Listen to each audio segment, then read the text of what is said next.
नमस्कार, मी सुलेखा तळवलकर दिल के करीबमध्ये तुम्हा सगळ्यांचं अगदी मनापासून स्वागत करते. आज तर गंमतच झाली. दिल के करीबचं शूटिंग प्लॅन केलं, पण आयत्या वेळेला सेलिब्रिटीची थोडीशी गडबड झाली. मग आम्ही विचार केला की आयत्या वेळेला आता कोण मिळेल. मग लक्षात आलं एक मुलगा आहे, बिचारा गरीबचा आहे, फार काही काम वगैरे नसतं त्याच्याकडे, त्याला फार काही कोणी ओळखत वगैरे नाही, तो घरातच बसला असेल, म्हणून म्हटलं की जरा त्याला विचारून टाकूया. ही अशी तुझी ओळख करून द्यायची, हे आवडेल की सारंग साठे बस नामी काफी आहे, असं करायचं. नाही, आज मीच करतो ओळख स्वतःची, कारण काय जेन्युइनली मला कोणी ओळखत नाही. तू जे आधी म्हटली ते खरं आहे, नामी काफी वगैरे नाही, मला नावाने तर कोणीच ओळखत नाही. काय बोलतोस? सगळे बबू म्हणून ओळखतात आणि आंघोळ न करणारा मुलगा म्हणून ओळखतात. ती आयडेंटिटी नाहीये माझी. बरं, सॉरी सारंग, व्हेरी सॉरी. मी अशी ओळख कधीच कोणाची करून देत नाही, म्हणजे हे माझ्यासाठी खूप आउट ऑफ कॅरेक्टर आहे. नाही, ते माझं ते आपण बॅड कर्मा म्हणतो ना, तसं झालंय. मी स्वतः लोकांबद्दल असं इतक्या वेळा लिहिलंय की माझी अशी ओळख होणार हे मला माहिती होतं. नाही, ऍब्सोल्युटली मजा रे. नाही, मला मजा म्हणजे तू काही कर. आज काय झालंय, म्हणजे पहिल्यांदा असं झालंय की माझ्या घरच्यांना, म्हणजे स्पेशली माझ्या आईला असं अत्यंत अभिमान वाटतोय की ह्याचं काहीतरी भलं झालं. कारण आई तुझा शो खूप आवर्जून बघते आणि आईला प्रचंड आवडतो तुझा शो, आणि तू मला बोलवलंयस तर तिला असं वाटतं की चला याचं काहीतरी होतंय बाबा, ह्याची मुलाखत होतीये, तर हे खूप झालं. नाही रे, तू तेवढा ग्रेट आहेस म्हणून कितीतरी दिवस तुझ्यासाठी थांबलो होतो. नाही मला मी ग्रेटचा तर काही संबंधच नाही, पण असं झालंय की या कोविडच्या काळामध्ये अचानक डिजिटल क्षेत्राला खूपच म्हणजे बूस्ट मिळालाय, त्यामुळे काम खूप होतं एवढं नक्की, आणि त्याच्यामुळेच जे काय ते. ओके, आपल्याकडे अशी एक प्रथा आहे की आपण आपल्या पाहुण्यांचं स्वागत करतो, मग त्यांना गिफ्ट देतो आणि मग धमाल गप्पांना सुरुवात. म्हणून मी हो म्हणलो या शो साठी की सुरुवात गिफ्टनी होत असेल तर 100%. ओके, सो मानसी आंबळेकरनी तुझ्यासाठी ही एक वारली पेंटिंगची फ्रेम पाठवली आहे. हो, अमेझिंग. किती गोड आहे बघ. खूपच मस्त.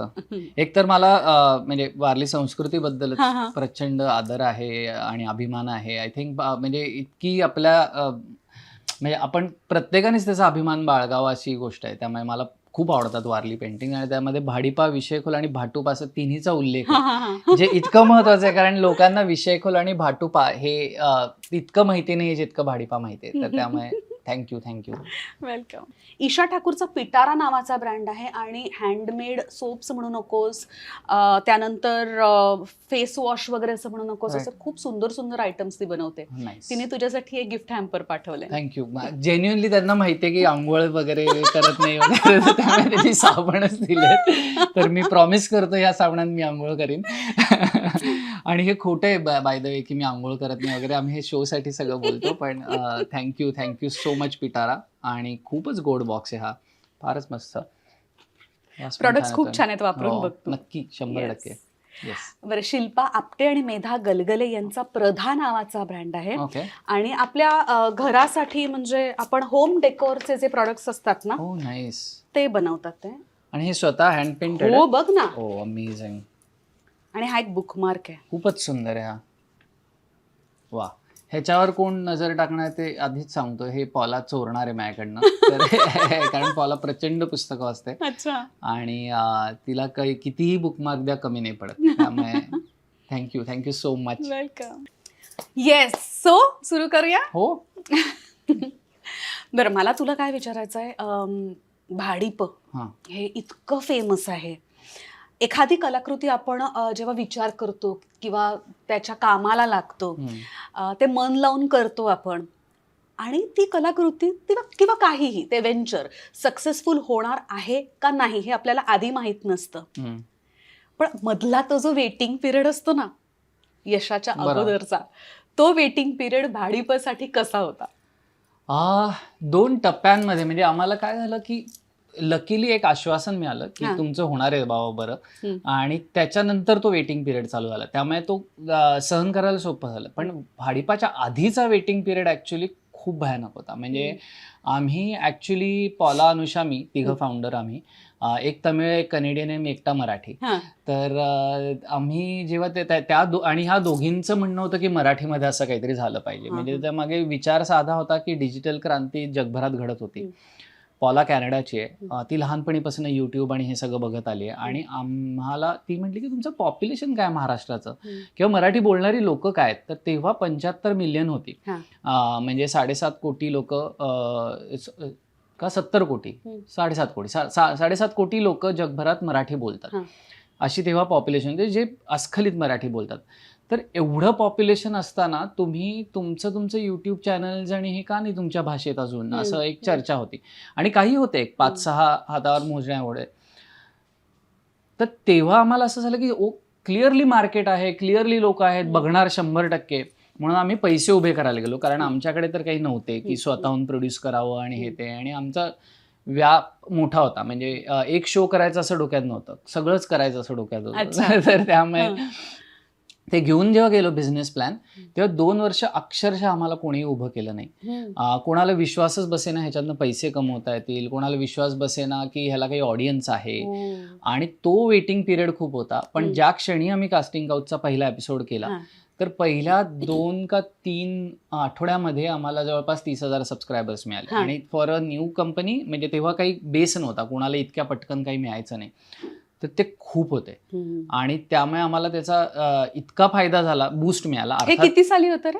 हे आता 6 वर्ष होतील ह्या एप्रिलमध्ये.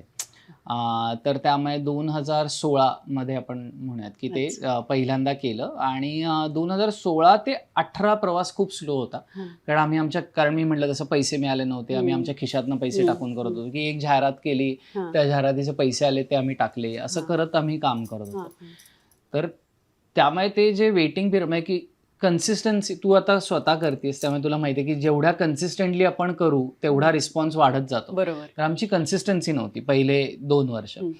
त्यामुळे तो वेटिंग पिरियड होता, पण आम्हाला माहिती होतं की ज्या क्षणी पैसे येतील, ज्या क्षणी आपण हे करू ते नीट सुटेल. तर आधीचा पिरियड आणि मधला पिरियड फार म्हणजे असा दमवणारा होता, की का नाही कळते लोकांना आपण काय करतो. बरं, एखादी गोष्ट जेव्हा यशस्वी होते त्यामागे भरपूर मेहनत तर लागतेच, अभ्यास सुद्धा लागतो. भाडीपाच्या साठी तू तयारी कशी केली होतीस, काय अभ्यास केला होतास? उलट झालं, आधी अभ्यास झाला आणि त्यातनं भाडीपा आलं. त्यामुळे ते खूप इंटरेस्टिंग होतं की आम्ही फिकी फ्रेम्स नावाच्या एका ठिकाणी गेलो होतो आणि पॉला, अनुषा आणि मला तिघांनाही सिनेमे बनवायचे होते. आणि आम्हाला काही कोणी आमचे सगळे प्रोजेक्ट्स असे होते ना की जणू काही म्हणजे आम्ही भन्सालीच वगैरे असे सगळे 100 कोटी 20 कोटी असे प्रोजेक्ट मनात होते. तर अर्थात कोणी उभं करत नव्हतं आणि त्यातून मराठीत तर एवढं बजेट मिळणार नाही माहिती होतं. तर आम्ही म्हटलं की ठीक आहे, आपण निदान धंदा काय असतो म्हणजे फिल्मचा खेळायचा, तर आपण एकदा बघूयात. म्हणून एक मार्केट असतं फिकी फ्रेम्सला, तर त्या मार्केटला आम्हाला आमच्या एका मित्राने पाठवलं पैसे देऊन की चल तुझे मी भरतो, जाऊन शिकून येते सगळं.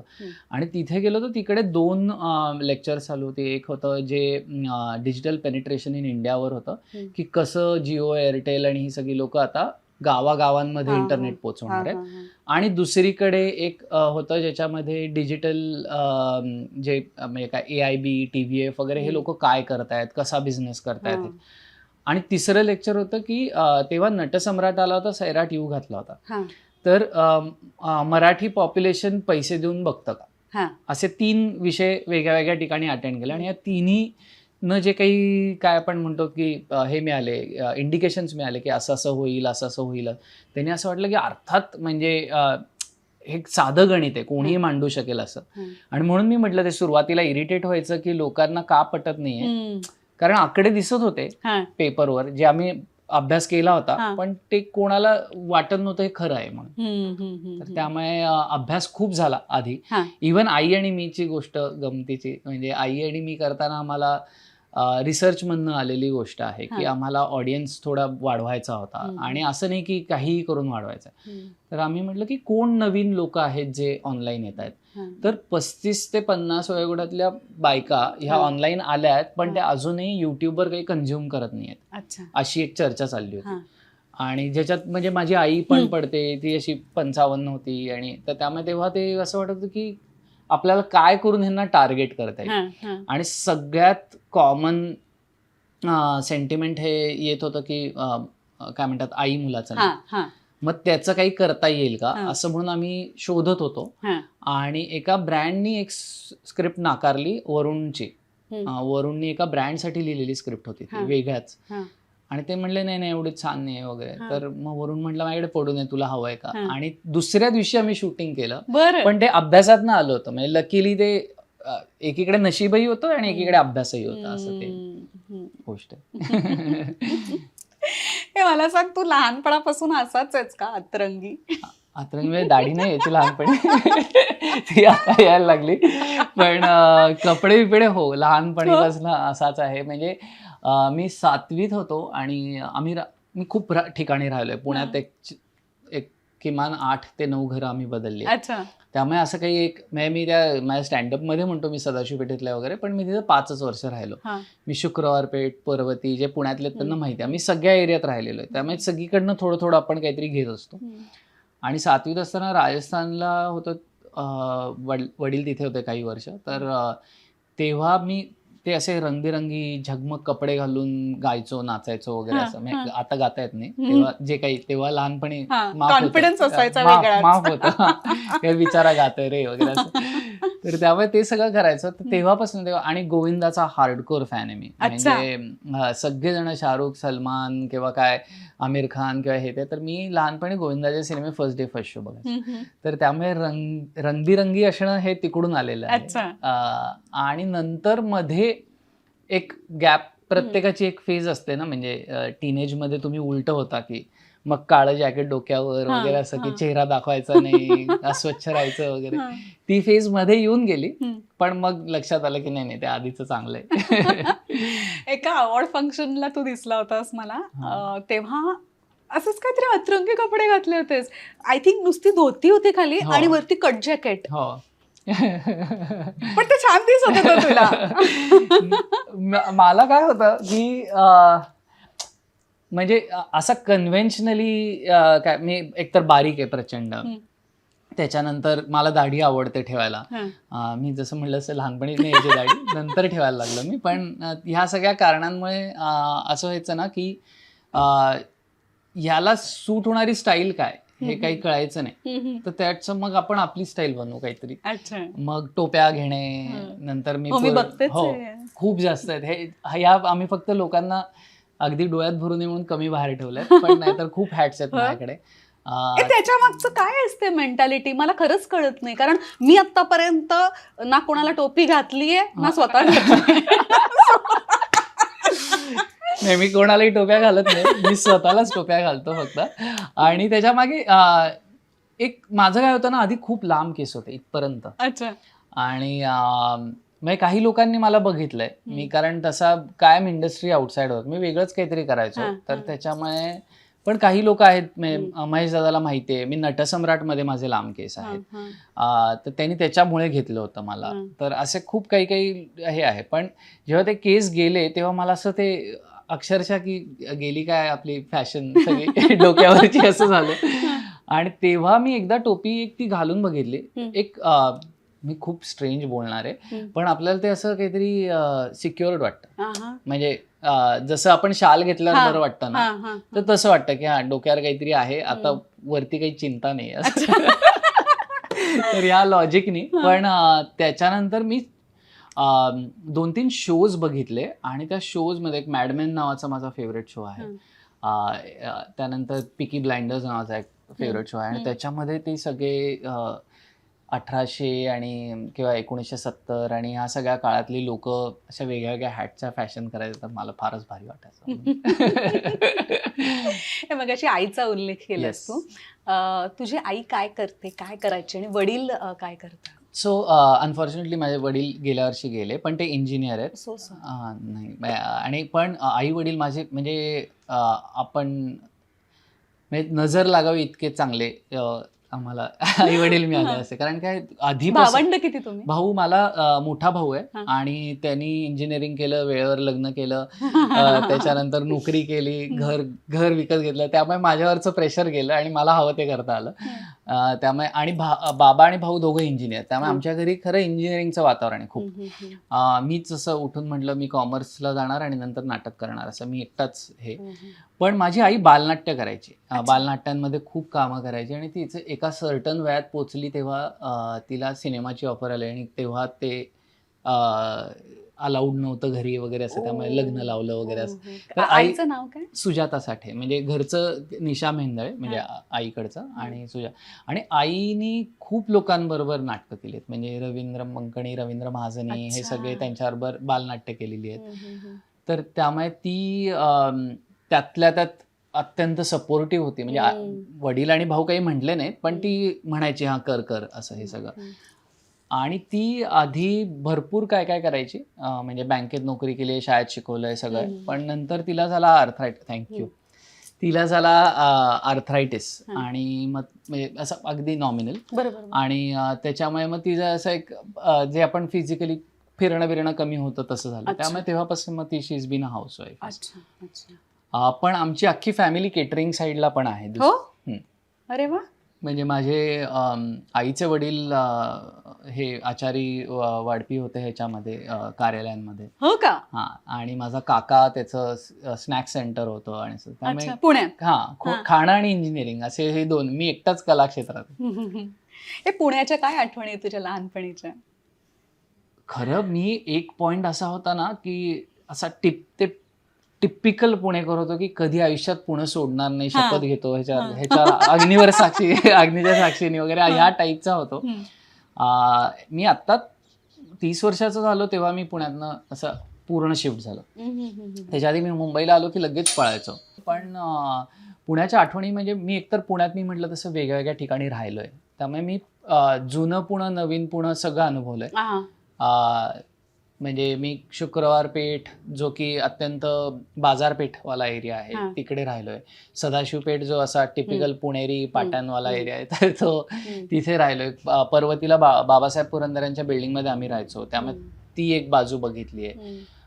कोथरूडला आता राहतो, तर असं सगळं हे, तर त्यामुळे एकतर मी पुण्याचं कल्चरल, आपण म्हणतो सगळं बदलतं, वर्षानुवर्षे चालू आहे ते सगळं एका क्षणात बदलतं. म्हणजे मला आठवतंय कोथरूडला आम्ही, चांदणी चौक वगैरे सगळा भाग आहे, ज्यांना पुण्यात गेले त्यांना माहिती आहे, तिथे आम्ही घरापासून दूर जायचं, लपून बसायचं म्हणून जायचो, आणि टेकडीवर जाऊन वरनं दूरवर हायवे दिसायचा वगैरे असं.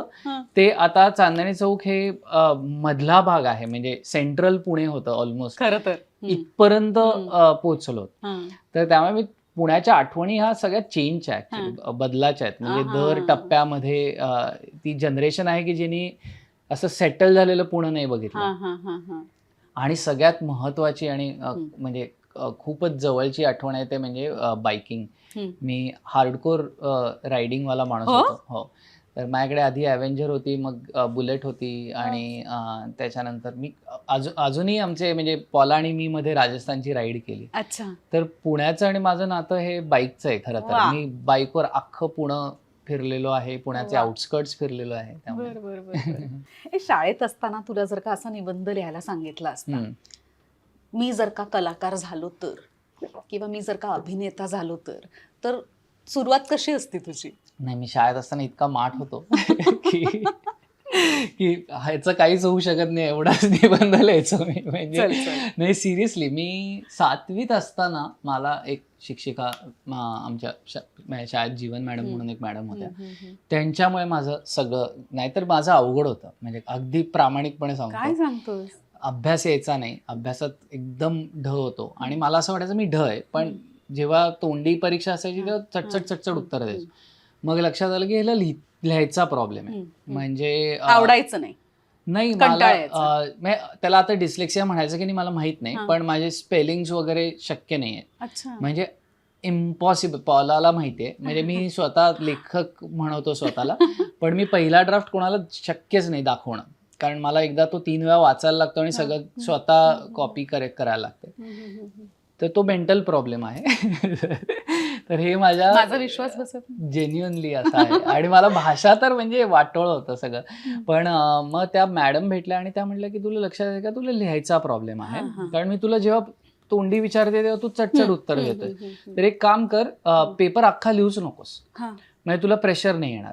तू 70% अटेम्प्ट कर, आणि त्याच्यामध्ये तुला एक वेळ पैकीच्या पैकी मिळतील. आणि मग तसंच करायला लागलो. मी 75 मार्काचे पेपर लिहायचो आणि मला 70 मिळायचे. म्हणजे मला प्रेशर नाही घेता येत, हे त्यांनी मला 75चा पेपर तू अटेम्प्ट करायचा आणि 70 70 मिळायचं म्हणजे मिळवायचा. खूप हुशार आहेस तू. पण असं पटपट नाही, म्हणजे असं म्हटलं कोणी की चल 3 तासात लिही तर नाही करतायत. शांतपणे विचार करून मला लिहायला दिलं तर मी लिहू शकतो, असं आहे.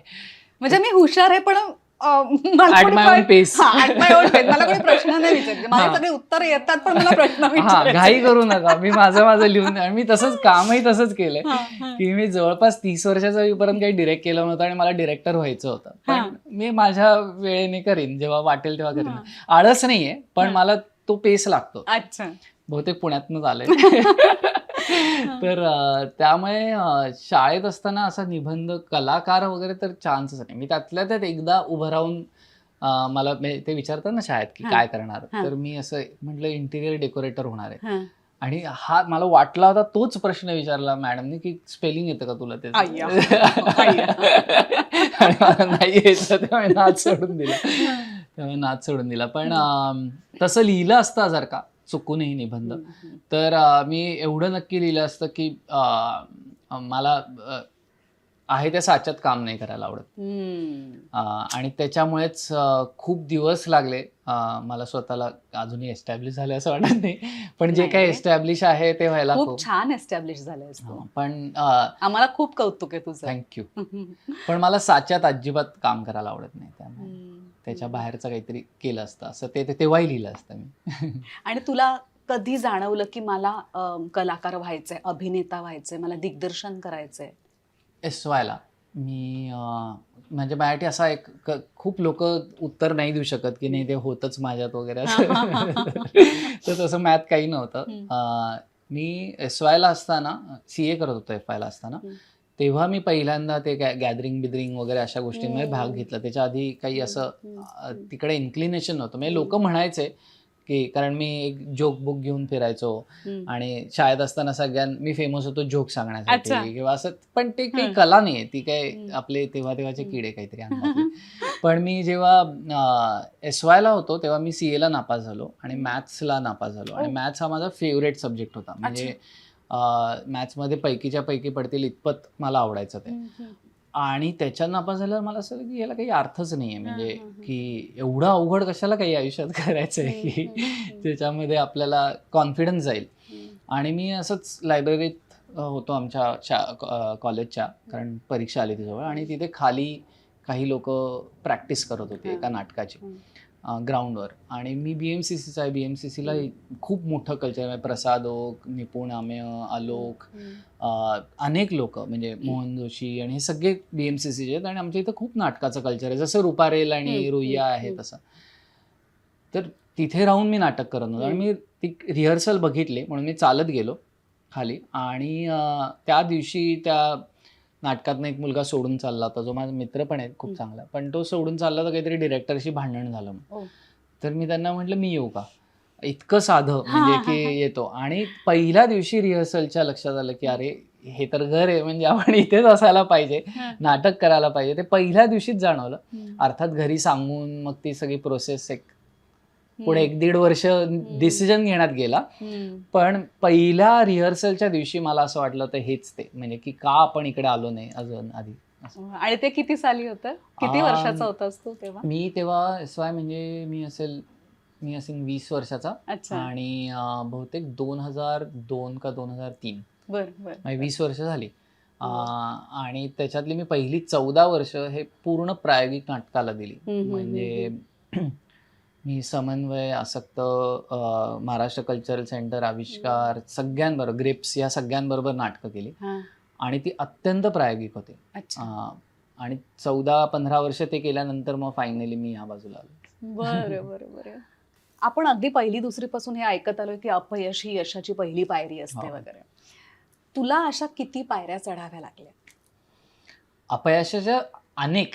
म्हणजे मी साधारण अपयशाची लिफ्ट घेतली वरती. लोकांना हे माहिती नाहीये, पण मी टोटल 14 सिनेमे केले होते. आणि त्याच्यातले 9 सिनेमे रिलीज नाही झाले. 2 सिनेमे अक्षरशः 1-2 दिवस चालले. आणि 2-3च सिनेमे आहेत म्हणजे तू केले होतेस म्हणजे ऍक्टर म्हणून. ऍक्टर आणि म्हणजे डिरेक्टर म्हणून मी खूप उशिरा मी म्हटलं तसं काम, पण ऍक्टर म्हणून मी जवळपास 21व्या वर्षी पहिला सिनेमा केला नितळ नावाचा, ज्याच्या सुमित्रा भावेंचा, आणि ज्याच्यामध्ये म्हणजे हुज हू होते. म्हणजे रीमाताई, माझे आजोबा त्यात विजय तेंडुलकर होते, अमृता, त्याच्यानंतर नीना मावशी, सगळे होते त्याच्यामध्ये तेव्हा, विक्रम गोखले सगळे होते. आणि त्यामुळे मला असं वाटलं की काय आता झालं की सेट, अजून काय हवं आयुष्यात. मग आणखीन एक सिनेमा, मी नाव नाही घेत, ज्यांना काही लोकांना माहिती आहे, सुबोध आणि शर्वरी आणि ह्या सगळ्यांना माहिती आहे, आम्ही सगळे त्या सिनेमात होतो, श्रुती आणि असतात. आणि एक गडबड झाली आमच्या सगळ्यांकडनं.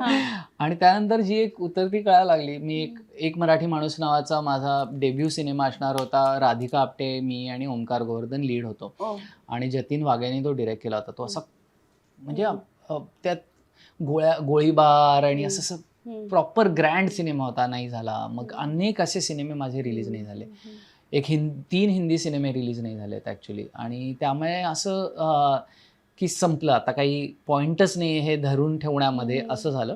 आणि मग मी एक शो केला, ब्रिंग ऑन द नाईट नावाचा, MTVचा. आणि तो हिंदी इंग्लिश शो होता. आणि तो शो पहिली वेब सिरीज मानता येईल असं म्हणूयात आपण, कारण तो खरं MTVचा होता, पण MTV ते युट्यूबवर रिलीज करायचे अनसेन्सर्ड व्हर्जन. त्यांचं एक सेन्सर्ड व्हर्जन टीव्हीवर द्यायचं आणि अनसेन्सर्ड युट्यूबवर द्यायचं. आणि तो कल्ट हिट होता. म्हणजे आता त्याच्यातले जे 4 आहेत, आमच्या 4घांचंही डिजिटल क्षेत्रात करिअर आहे. ज्यातले 4 ऍक्टर जे होते ते, विश्वेश कृष्णमूर्तीचा तो शो होता, आणि अर्जुन माथुर जो मेड इन हेवन मध्ये आहे, त्यानंतर पॅट्रिक ग्राहम ज्यांनी घूल नावाचा आणि तो आणखीन एक नेटफ्लिक्सचा शो त्यांनी डिरेक्ट केलाय. त्याच्यानंतर हुसेन दलाल ज्यांनी ये जवानी है दिवानी, आता ब्रह्मास्त्र, हे सगळे सिनेमे लिहिलेत, आणि मी, असे आम्ही 4 लीड होतो. तर that was first breakthrough. एवढे वर्ष हे केल्यानंतर मग नटसम्राट आला, मग उबुंटू आला, असं एक मिळत गेलं चांगली कामं. पण जवळपास 9 अनरिलीज्ड फिल्म आणि 3 ते 4 एका दिवसात पडलेले सिनेमे, हे माझा करिअर ग्राफ आहे. आणि मग फायनली मग जेव्हा मी डिजिटल क्षेत्र बघितलं, तेव्हा मला असं वाटलं की हा माझा आवाज आहे. म्हणजे इथे मी माझ्या पद्धतीने बोलू शकतो, माझ्या पद्धतीने राहू शकतो, काही नॉर्म्स नाही आहेत, नव्याने सगळं उभं करायचंय. मग एकदम अचानक कॉन्फिडन्स आला, म्हणून आम्ही एक जाहिरात डिरेक्ट केली मी, पार्लेजीला डेडिकेशन म्हणून. पार्लेजीने आम्हाला नव्हते दिले पैसे, आम्हाला दाखवायचं होतं आम्ही काय करू शकतो, म्हणून आम्ही पार्लेजीला डेडिकेशन एक ऍड केली, आणि ती ऍड व्हायरल झाली. That was my first viral video as a director. आणि मग व्हायरल काय असतं हे कळायला लागलं. करत मग आम्ही आधी ब्रँडसाठी, आता जर का लोकांना बघायची असेल तर कुठे बघायला? गुलबदन टॉकीज हे भाडीपाच्या ओनर कंपनीचं नाव आहे. भाडीपा हा ब्रँड आहे, आणि गुलबदन टॉकीज हे आमच्या कंपनीचं नाव आहे. तर गुलबदन टॉकीजच्या युट्यूबवर ती अजूनही आहे. ती आम्ही जेव्हा केली होती तेव्हा स्कूपअप आणि बसफीडवर व्हायरल झाली होती.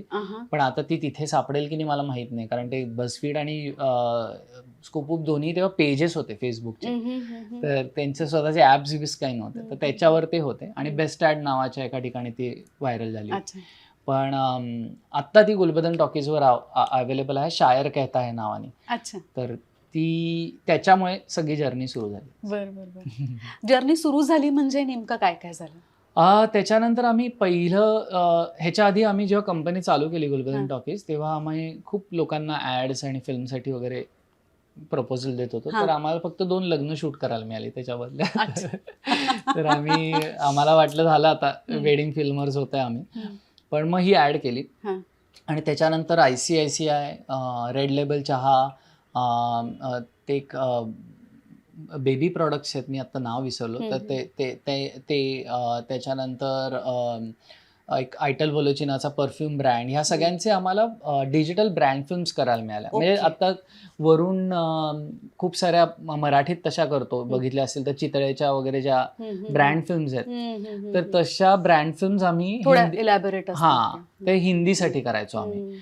आणि त्याचं गणित तर सेम आहे जे भाडीपाचं आहे ते, की व्हायरल व्हिडिओ बनवायचा आहे, आणि ते आम्ही ब्रँडसाठी बनवायचो. त्याच्या आधी आम्ही म्हटलं की मग वाय नॉट स्वतःसाठी बनवूयात आणि त्याच्यामध्ये ब्रँड प्लेसमेंट आणूयात, उलट करूयात. मग आपल्याला हवी ती गोष्ट सांगता येईल की त्यांच्यासाठी एकदम तसं काहीतरी बनवून देण्याच्या वाटचं. आणि म्हणून आम्ही ह्या साईडला शिफ्ट झालो. तर तो एक शायर कहता वॉज म्हणजे टर्निंग पॉईंट आमच्यासाठी. माझ्यासाठी डिरेक्टर म्हणून आणि ऍक्टर म्हणून bring on the night was turning point. अच्छा. आणि सगळं बदललं. गुलबदन टॉकीज याचं नाव का? आय एम सो ग्लॅड तू हा प्रश्न विचारला, कारण मला मनापासून विचारायचं होतं. मी पॉला अनुषा आम्ही एका प्रोजेक्टवर काम करत होतो आणि आम्ही जरा थकलो होतो त्या प्रोजेक्टमध्ये. ते खूप लांबलं होतं. कधी कधी होतात ना काही सिनेमे असं. तर आणि प्लस ओव्हरऑल आयुष्यात पण थकलो होतो, की म्हणजे मी आणि अनुषा, पॉला इतकी लहान होती की थकण्याचं काही कारण नव्हतं. ती जस्ट भारतात आली होती. पण मी आणि अनुषा ती फिल्म स्कूलला गेली होती SRFTIला. मी नाटक करायचो आणि एक काहीतरी आनंदी अनुभव नाही मिळत होते. म्हणजे जिकडे जिकडे काम करत होतो, अर्थात सुमित्रा मावशी, मोहित वगैरे यांच्याकडे एक खूप चांगली फेज पण होती की जिकडे खूप मजा यायची वगैरे. पण तेच तिकडून बाहेर पडल्यानंतर जिकडे जिकडे जायचो तर तिकडे असं जरा मजा नव्हती येत. म्हणजे काहीतरी त्याच्यामध्ये सतत जेलसी असायची किंवा काहीतरी इन्सिक्युरिटी असायची. आणि तर आम्ही म्हटलं की असं काम करण्यात काही पॉईंट नाही. तर बोलता बोलता असा एक विषय निघाला की जेव्हा आपण कंपनी काढू ना, लोकांना असं वाटलं पाहिजे की आपण एका शम्मी कपूरच्या सिनेमात काम करतो तर किंवा गाण्यात आहोत असं. आणि मग पॉलाने विचारलं की शम्मी कपूर कोण आहे वगैरे. तर आम्ही तिला ते ए गुलबदन गाणं दाखवलं आणि ते डोक्यात बसलं कुठेतरी, ए गुलबदन. आणि आम्ही असे जनरल चिडवायला म्हणून अशी गाणी म्हणायचो तिच्यासाठी ते वगैरे. असं करून ते डोक्यात तो गुलबदन शब्द कुठेतरी होता. आणि जेव्हा कंपनी चालू करायची ठरवली तेव्हा असं वाटलं की दिस इज द नेम, की आपण त्याचं फिलिंग असं असलं पाहिजे की आपण एका शम्मी कपूरच्या गाण्यात आहोत. तर त्यातनं ते नाव आलंय. बरं. बरं मला सांग, आता तर तू यशस्वी आहेसच. चालेल, मला ऐकायला आवडतंय, छान वाटतंय, पण अजून थोडा वेळ आहे असं वाटतं. त्याबरोबर जबाबदारी खूप येते असं वाटतं तुला? प्रचंड. स्पेशली आम्ही जे चालू केलंय त्याच्यामुळे मला म्हणजे काही लोकांना सॉरी पण म्हणायचं आहे की मी फोन मेसेजेस घेत नाही किंवा ईमेल्सला रिप्लाय करत नाही, कारण शक्य नाही एवढ्या गोष्टींमध्ये हात घालणं. काय झालं की आम्ही जसं भाडीपा सुरू केलं, सुरू केल्या सगळ्या ऍक्टर्सचा मेसेज आला किंवा काहीतरी की अरे असं काहीतरी आम्हाला करायचं होतं, आपण हे करूयात का. मग आम्ही ते म्हणला चल ते करूयात. असं करत नाही, कोणाला सार्कॅस्टिक व्हिडिओज बनवायचे ते चालू केलं. मग कोणी म्हटलं आम्हाला एक इंद्रजित म्हणून आमचा भाटुपाचं सगळे शोज करतो, तो आला आणि म्हटलं दादा मला ट्रॅव्हल कॉन्टेंट बनवायचं. तर मग चला आपण ट्रॅव्हल चॅनल चालू करू. मग रानवाटाची टीम आली, ते म्हटले आम्हाला महाराष्ट्र बेस हे, तर त्यांचं ऑलरेडी कॉन्टेंट होतं. आम्ही म्हटलं हां ते द्या, आम्ही तुम्हाला ते चांगलं पॅकेजिंग करून देतो, आम्हाला आता कळलंय कसं पॅकेज करायचं. ते केलं. मग आमचा CA जो आहे तो स्टँडअप कॉमिक आहे. अच्छा. तर तो काय नाव त्याचं? आदित्य देसाई म्हणून. तर म्हणजे तो ते हॉबी म्हणून करतो, कारण CA म्हटल्यावर तुम्हाला कमर्शियली काम नाही करतात, तर ते हॉबी म्हणून करायचं. आणि त्याचे सगळे स्टँडअप कॉमेडियन मित्र होते. तर तो म्हटला काही मराठी पण कॉमिक आहेत, तुम्ही मराठीमध्ये स्टँडअप कॉमेडी चालू. तर म्हणलं हा चल तेही करू.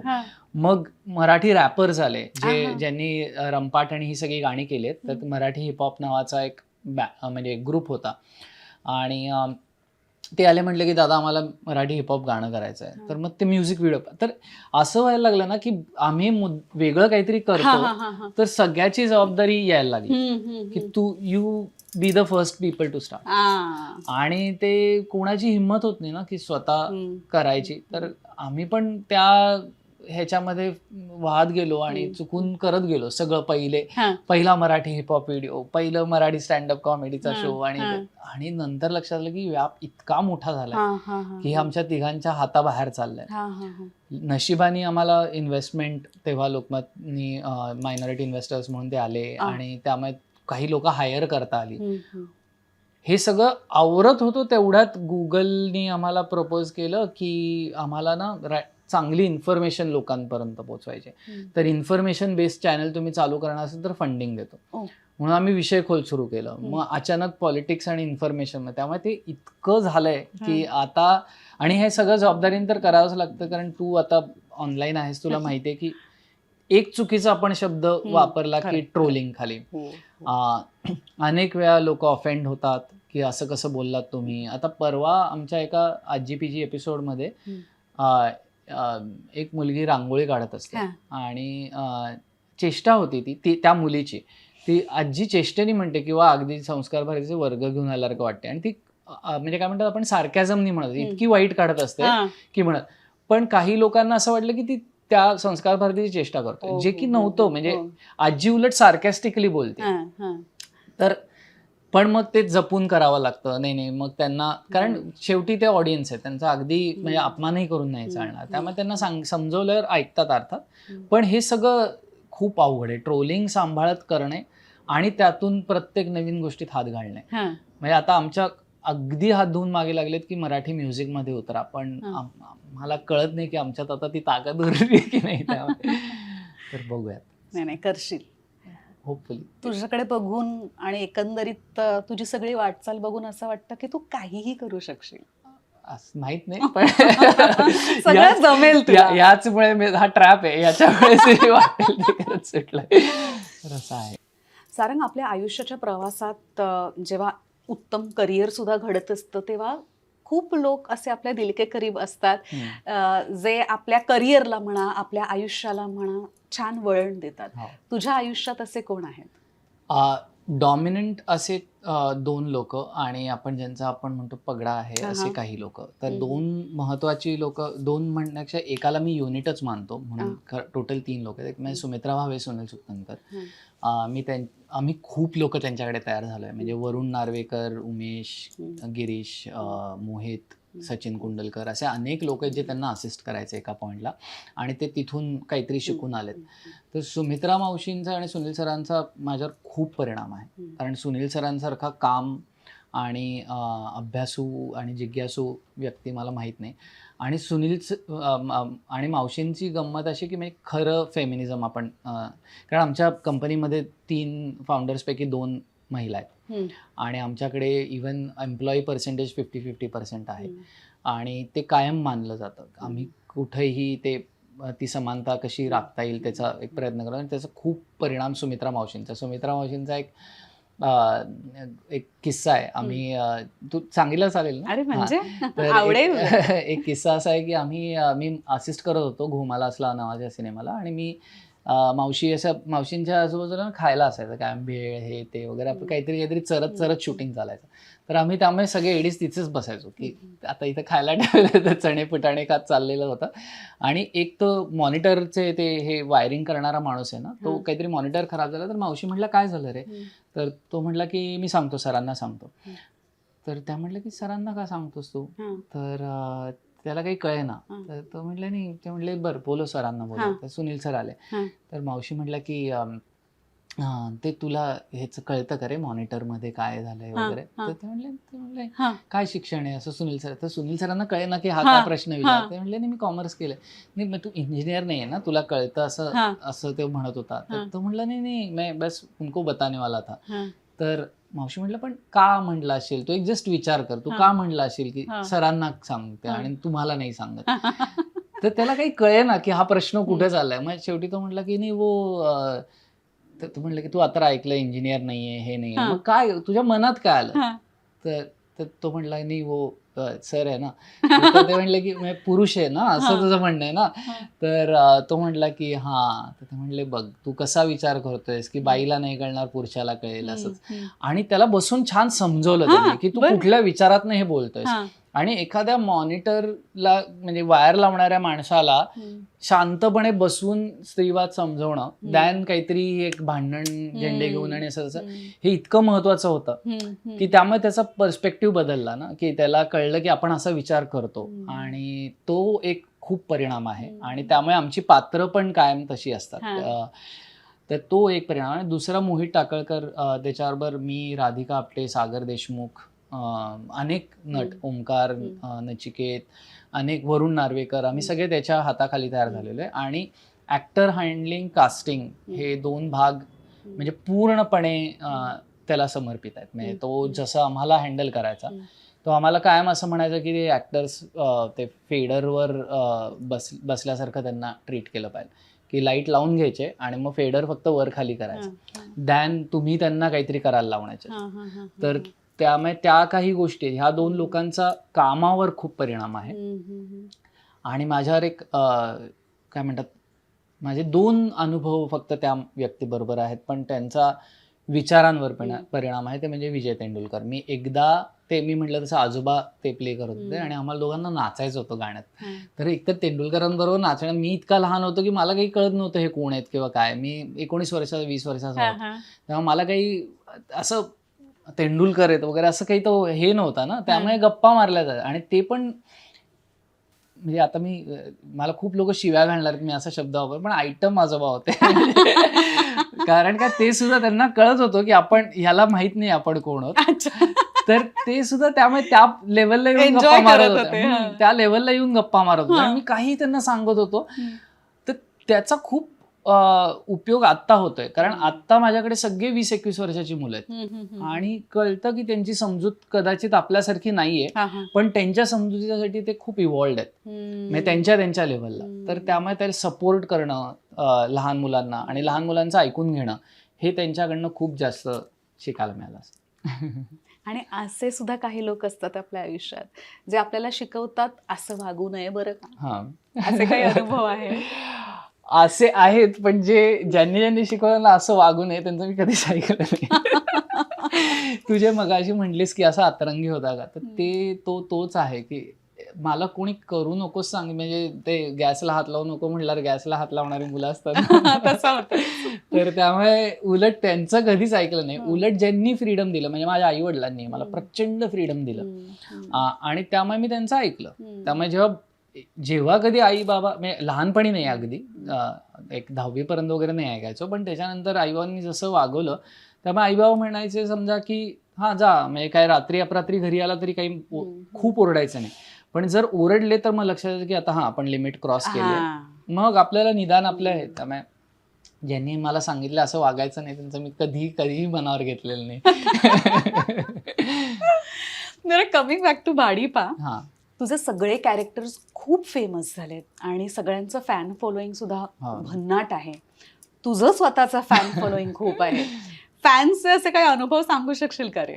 हो, मला एक पर्सनल अनुभव जो मला इतका त्रास देतो आणि मी म्हटलं तसं माझा कर्म आहे तो, मला आंघोळ केली का विचारतात कुठेही, आणि कुठल्याही वयाची कुठलीही लोक कधीही 4 चौघात मला फक्त हा प्रश्न विचारतात, जे मला इतकं त्रासदायक आणि ते मी ऍक्च्युली माझीच चूक आहे. मीच ते एका दुसऱ्या व्यक्तीसाठी ते वाक्य लिहिलं होतं आणि माझ्या मित्रासाठीच गंमत म्हणून, आणि तो आला नाही त्या दिवशी शूटिंगला. त्यांनी आदल्या एपिसोडमध्ये त्याला ते लागलं होतं आणि मग आला नाही म्हणून अनुषा म्हटली तू कर, आणि तो एपिसोड नेमका हिट झाला आणि ते माझ्या माथी लागले.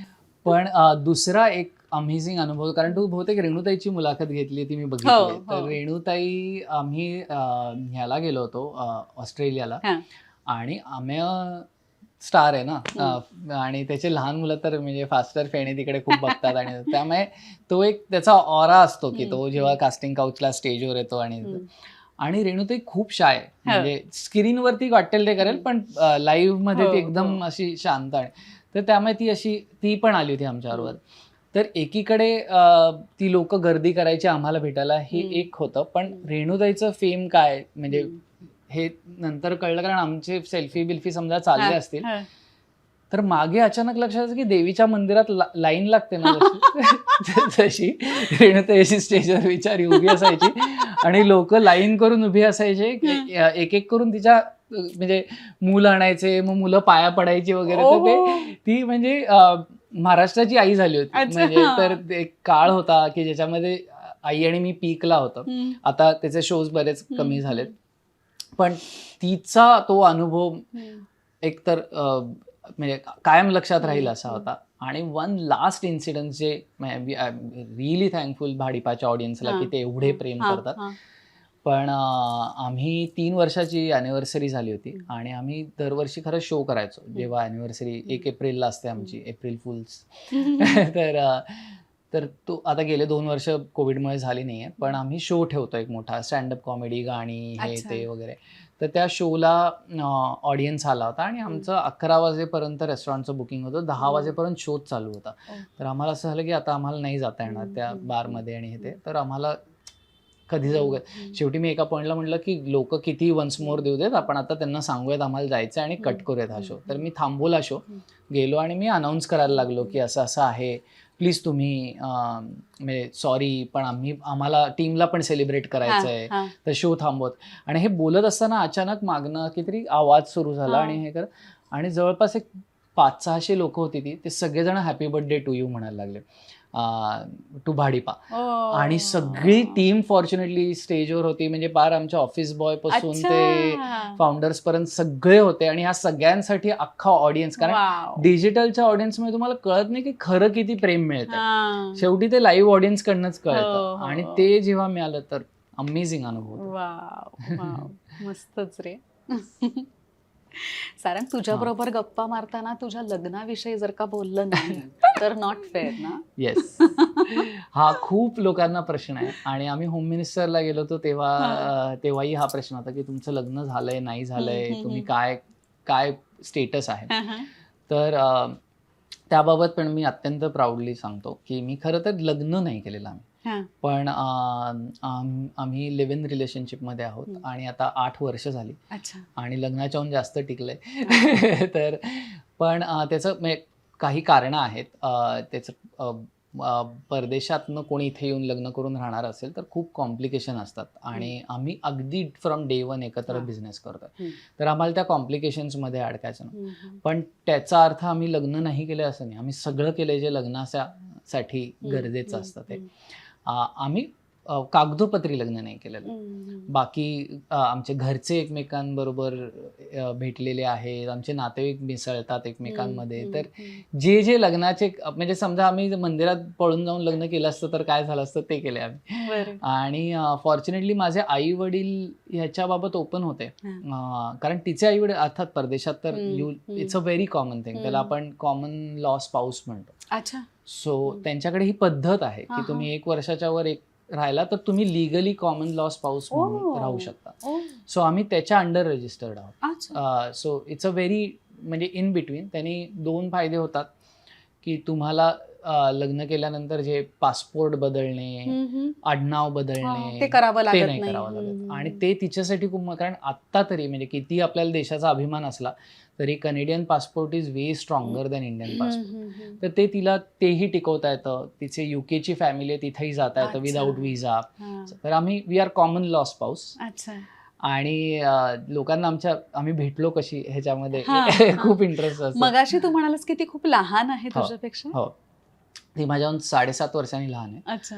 आणि मी टिफला माझ्या ज्या अनरिलीज्ड फिल्म्स आहेत त्याच्यापैकी एक फिल्म आहे द ब्राईट डे नावाची, ज्याच्यावर मी खूपच मेहनत घेतली होती. मोहितची फिल्म आहे, त्यांनी पण त्यांनी जास्त अर्थात मेहनत घेतली होती, पण त्या फिल्ममध्ये मी ऍक्टिंग केली होती. आणि त्याचा प्रीमियर टिफला होता, टोरंटो इंटरनॅशनल फिल्म फेस्टिवल, आणि one of the biggest festivals in the world. तर तिकडे मी गेलो होतो आणि पहिली माझी दुबईला आणि ह्याला गेलो होतो मी, इजिप्तला वगैरे, पण असं मोठ्या कुठल्या तरी देशात, वेस्टर्न देशामध्ये पहिल्यांदा गेलो होतो. तर तिथे गेलो आणि तिथे अनुराग कश्यपची बर्थडे पार्टी होती, त्याचा पण गँग्स ऑफ वसेपूर तिथे होता. तर त्याला त्यांनी इंडियन फिल्म्समधनं जे आले होते त्या सगळ्यांना इन्व्हाइट केलं होतं. ती टिफची पार्टी होती. आणि पॉला रिसर्चसाठी इकडे आली होती भारतामध्ये 2 वर्ष आधी. तर तेव्हा तिने अनुरागची मुलाखत घेतली होती, त्यामुळे तिलाही तिथे इन्व्हाइट होतं. तर आम्ही त्या पार्टीत एकमेकांच्या समोर आलो. मला तेव्हा इंग्लिश एक शब्द बोलता येत हो, खूप वाईट होतं. म्हणजे अर्थात मला लक्षात आलं की आपल्याला येत असतं इंग्लिश, आपला कॉन्फिडन्स नसतं. तर कॉन्फिडन्स 0 होता. त्यामुळे ती येऊन म्हटली मला तुझं काम आवडलं वगैरे, ते हे वगैरे करून. कारण म्हणजे अर्थात पॉलासारखी मुलगी बोलायला आली तर खरं तर फ्लर्ट केलं पाहिजे, पण एवढी हिंमत कुठं आपल्यात इंग्लिशमध्ये फ्लर्ट करायची. तर त्यामुळे म्हटलं की जाऊ दे, आपण वेल लेफ्ट करूयात, जाऊ दे, असं दाखवूयात की आपल्याला काही फरक नाही पडला वगैरे.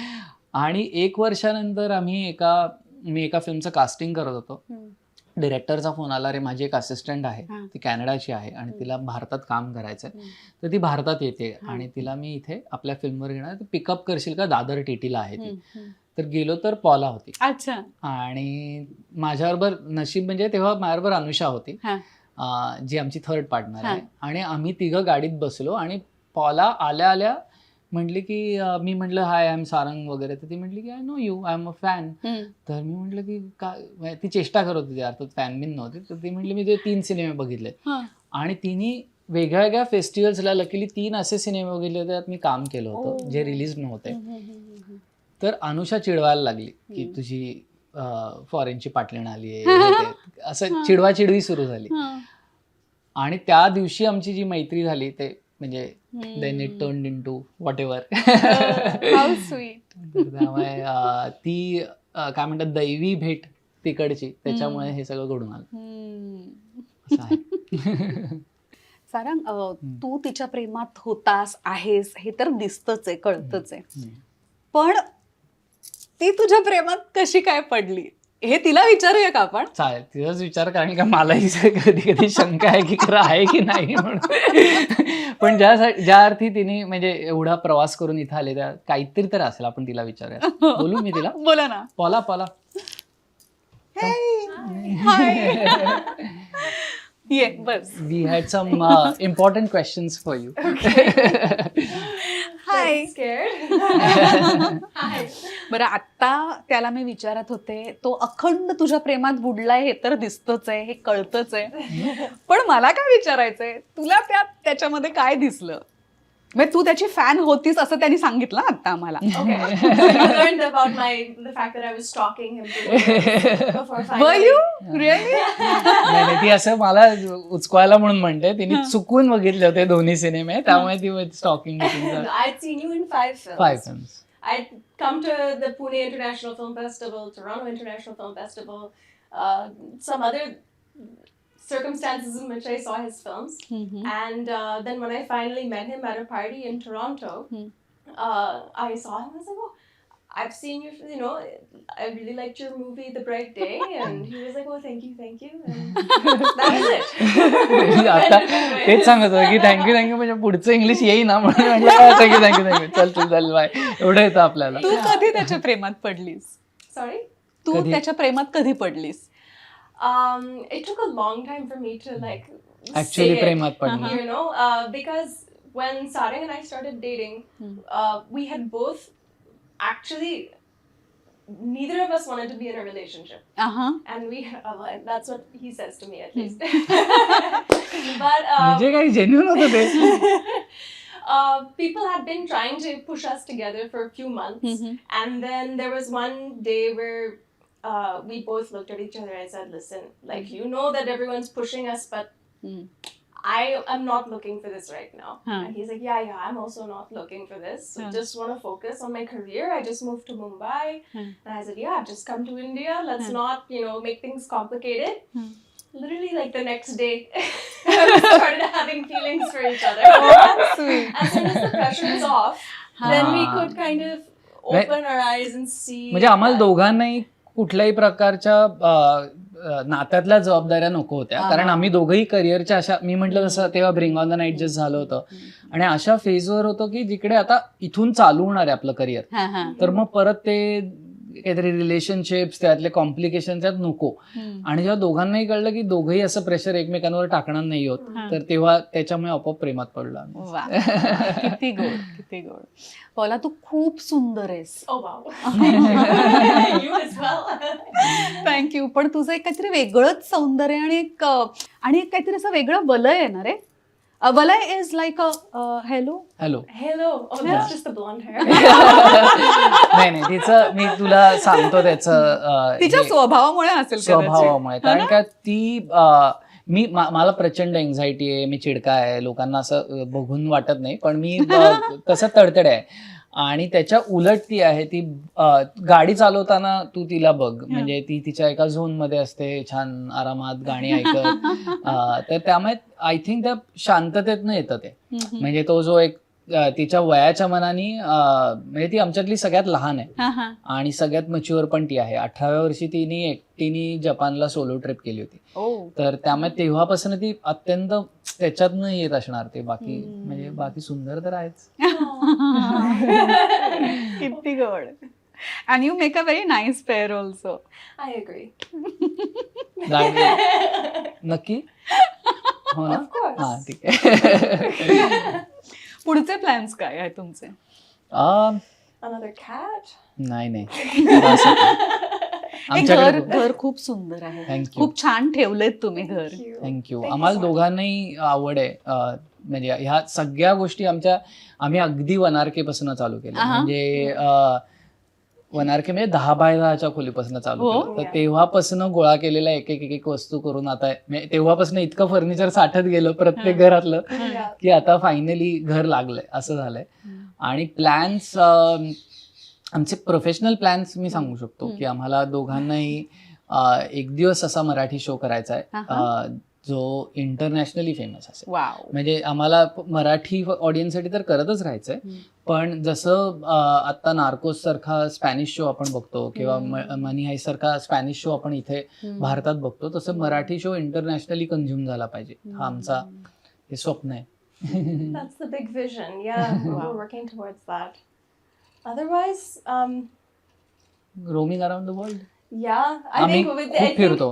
our big goal now is like we've slogged our butts off for 6 years of Body Pass, 7 years of the company, and especially after lockdown, it's become so important to us to find that recreation time, hobbies, finding that time for yourself, because I think that's our biggest challenge is taking time off and taking breaks, wow. because we Amala- love to, but just it's hard to do it without feeling guilty about it. Right. So trying to आम्ही 2 वर्षापूर्वी दोघांनी 2.5 वर्षापूर्वी Scotland आणि England असं आम्ही गाडीतनं drive करत फिरत ट्रिप केली. ओ. 900 मैल.